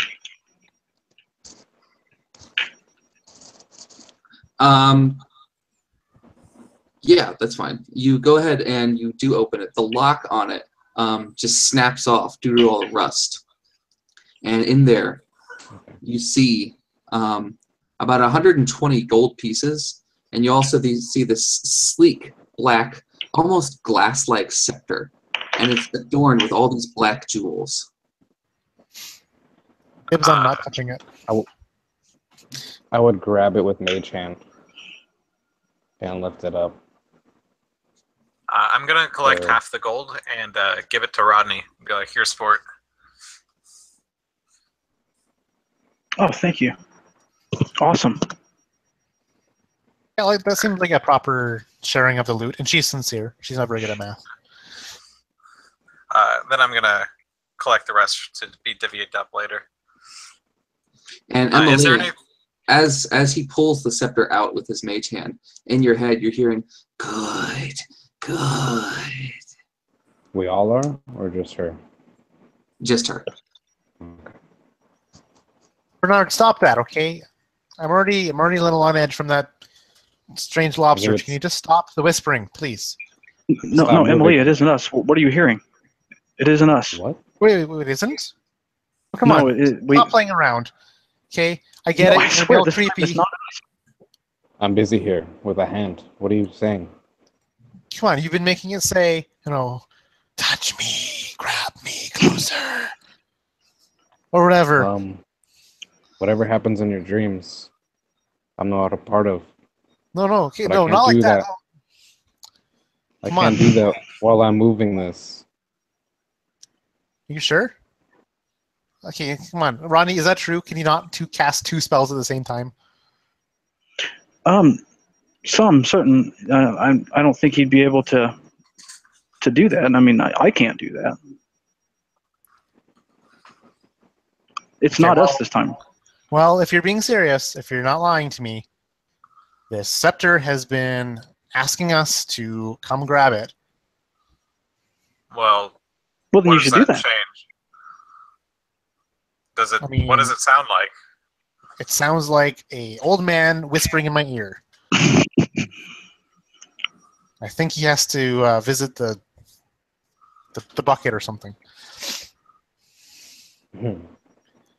Does it sound Can like we a just man can we in just can we just get this scepter and head back, please? I don't like the sound of this. I'm not touching it. I not already touching it. dibs on not touching it. I grab it. My mage I hand grab it. is still holding on to it. I'm like, okay. And then I let the mage hand go. And you grab it, and it feels surprisingly light in your hand. I mean, you would think something. It looks like it should be dense, but it's not dense. It's very light in your hand. But nothing happens to you when you grab it. What does it look like? So the top part of it is kind of large and rounded, and it's got black jewels all around it. And the whole thing, like I said, is sleek and black and almost glassy looking. Well, it is a scepter, and it has jewels. The jewels are black, so I'm willing to bet this is the scepter of black jewels. I mean, that's a very good point. I think you're right on this one. So, regardless of who it decides to flirt with, we've got our mark, right? Let's just return It wasn't flirting, okay? I would not consider an old I don't know your type. constipated man whispering in my ear as flirtation. I don't know your type. Certainly I not an old tend not constipated man. Tend not to go into that territory, but I mean, we got the thing. Let's go. And I'm gonna start swimming out. I'd rather not die in a shipwreck underneath a bunch of crabs. Let's go. Yeah, same here. I don't have to say that twice. and she'd also, what do you call it, expeditiously swim upwards back to the ship.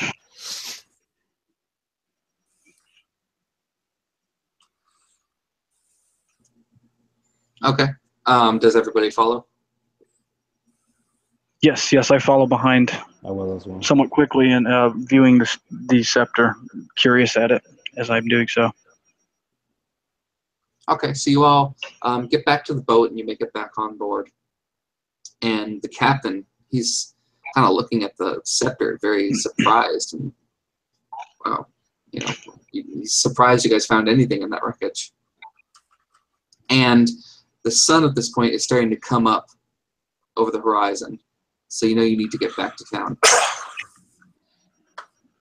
Hey, Captain.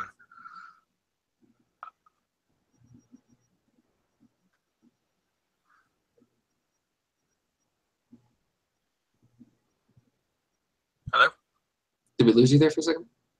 He froze for me. He froze for me as well. Oh, are you guys there? Can you hear me? Yeah. I can hear you now. He went, a captain, and then said nothing else. Captain, do you know where the Salty Breeze Inn is? Was that in Bree as well? Yeah, that was the same. That was the same inn that you guys were in when you had the fight. Oh, okay. I thought there was a different inn. Never mind. I don't do that. Captain, thanks for waiting for us. Can we head back to town, please? I don't like the water very much. I prefer to be on land, thank you. Yeah, I'm just gonna collapse on board, and then possibly attend to my wounds. Yeah, just like shaking off the water. Maybe like take my chainmail boot off and just. I'm gonna hack out all that water that's been in my lungs for the last hour. Yeah. God, that must be a weird feeling, just like out of D&D. Just some weed as well, like a little like minnow as well. Because I mean, like when you exit the water breathing spell, all that water in your lungs can't be there, so you'd have to eject the water from your lungs. Ugh. It's all like salty on the way up too. Imagine Oh, like breathing out when you're crabs. breathing out water. God. So you guys travel back to Bahri, and you guys can count this as a short rest. Awesome. 8, 9.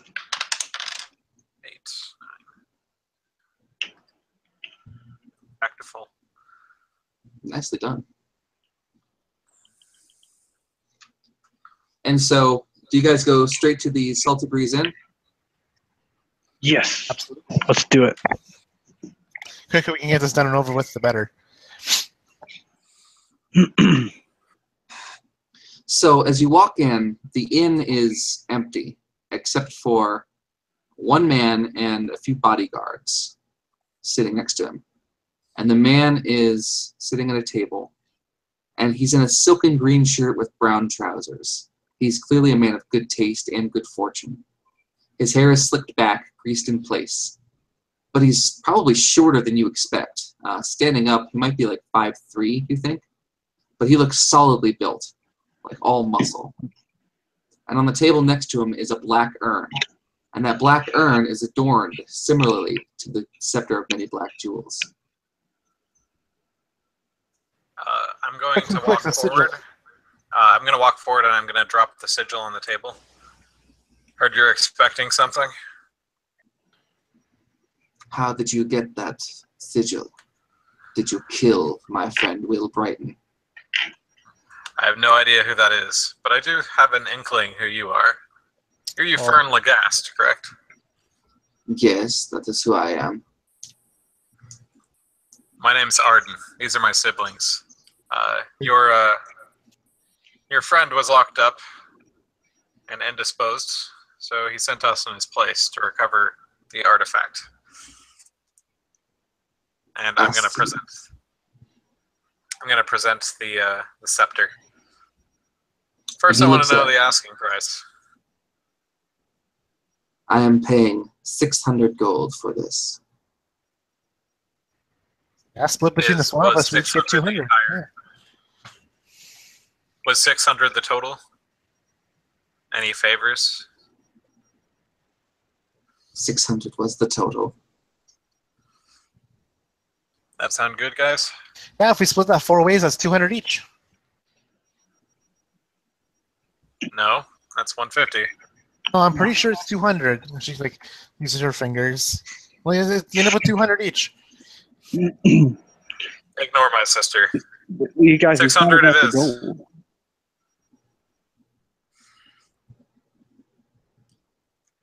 So we have the 6, right?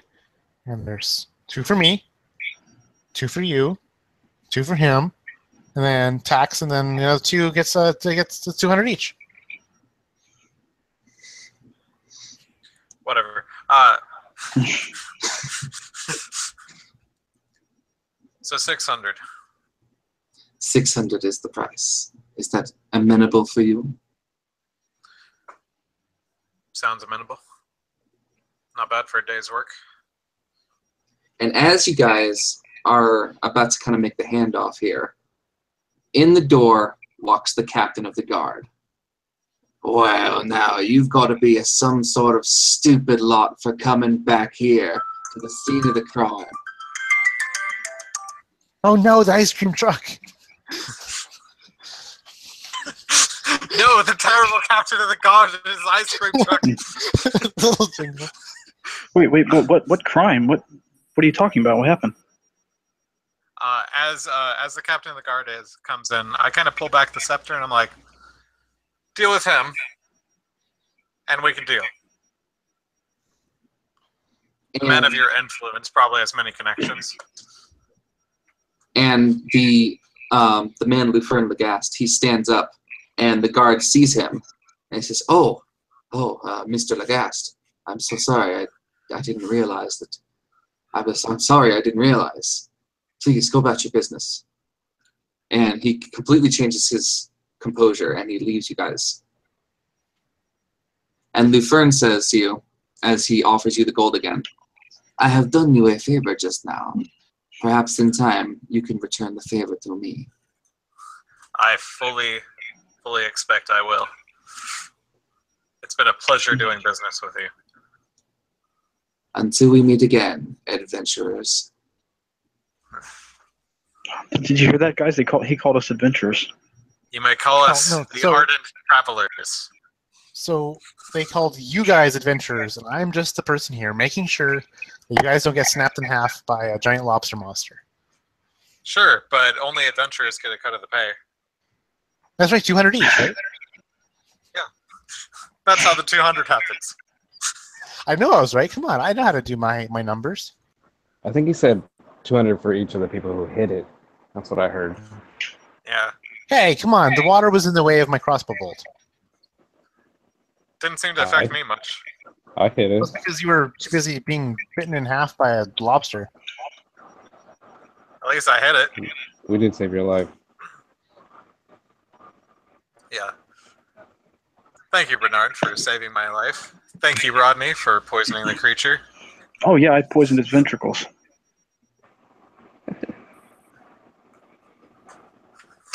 I mean, between the three of us, we are just He's a like great expecting adventure party. something. It's true. He's like expecting something. Like, come on, Nothing, After I take nothing the gold and I walk away, I'm like, wonder what that staff does. I would probably wouldn't understand it anyways. I could always find out for him. Go back and get it. Isn't it about time we hit the curiosity shop now? Oh yeah, we have the little baby churl. We should return it. I have no idea where that place is. Do you think you could find it, Rodney? Oh yeah, it was as we were turning the block. The mist is back this way. Yeah, I know where it's at. Come on. And Rodney would lead the way. I'm gonna follow after Rodney. Yep. I just realized I have found inspiration this entire time.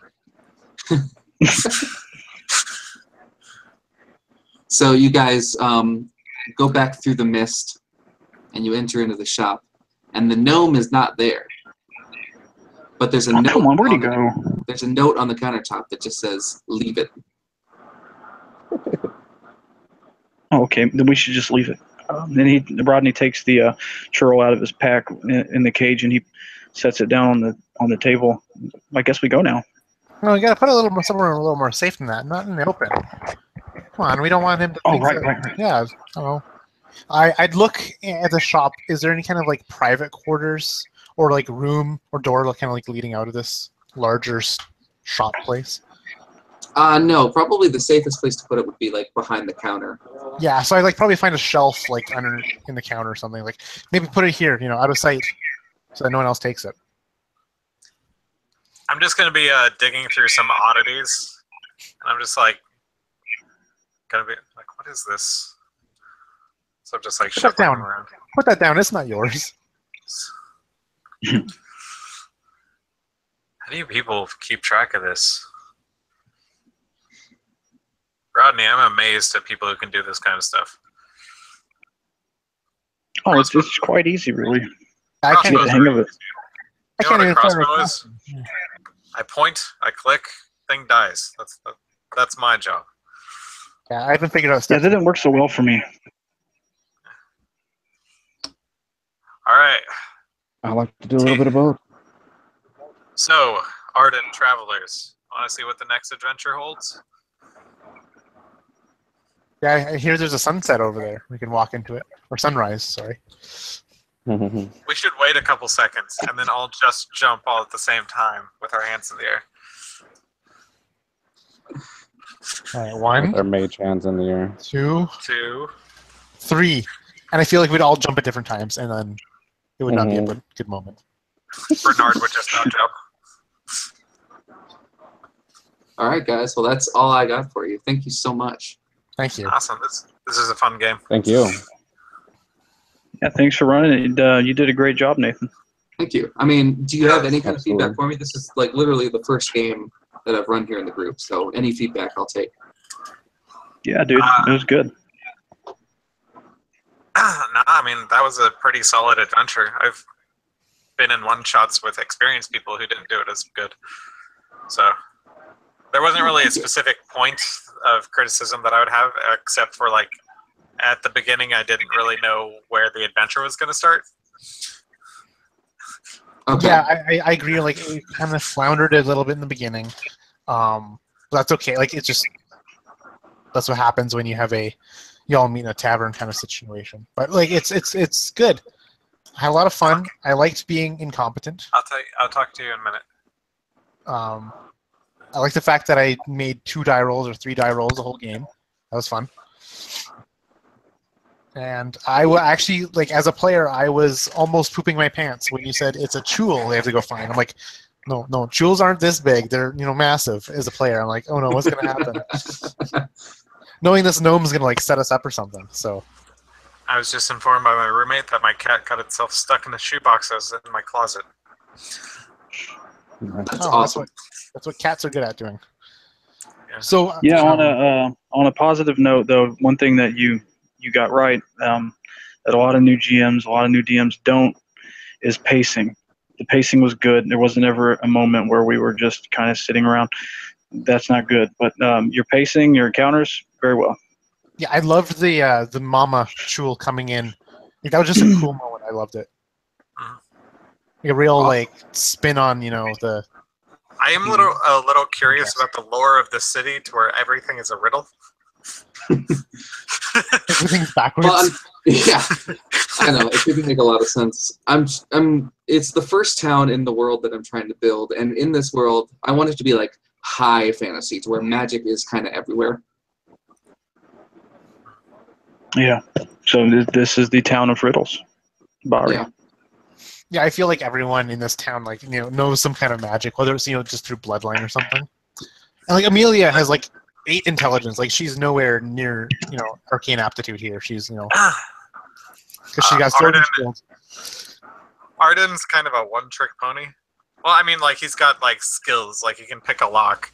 But, like, his big thing is, I fire it with a crossbow. That's... If I can't hell sing it, then that's kind of my shtick. Helsing it. Yeah, there was a moment to where the crab was fighting me, and I'm like, if it just unleashes 2 attacks, I'm dead. Yeah, you got kind of close. You were down to what, 3? Yeah, I was down to 3. If you would have attacked me instead of paralyzed me, I would have been at like 1 saving throw. Yikes. Since the 1 would put me over, and then the second attack would be an automatic crit, which would take 2 off of my death saves. And then if you guys would kill it, dead brother. So I'm glad that's not how the story went, because I don't know how Emilia would have handled a dead sibling. God damn it! This is our first adventure, guys. Well, I thank you very much all for playing. I think you guys are a great group. Your in-combat and out-of-combat role-playing was both really good, and it was a pleasure running it for you. It was a pleasure. Absolutely. Yeah, thanks for having me. I appreciate it. Good deal. Right. I'm going to hop off here. You guys take care. Okay, All right. have a You good too. night. Run a Thank you, game. guys. Cross in my mind. Will do. Take care, y'all. Have a good night. Thank you.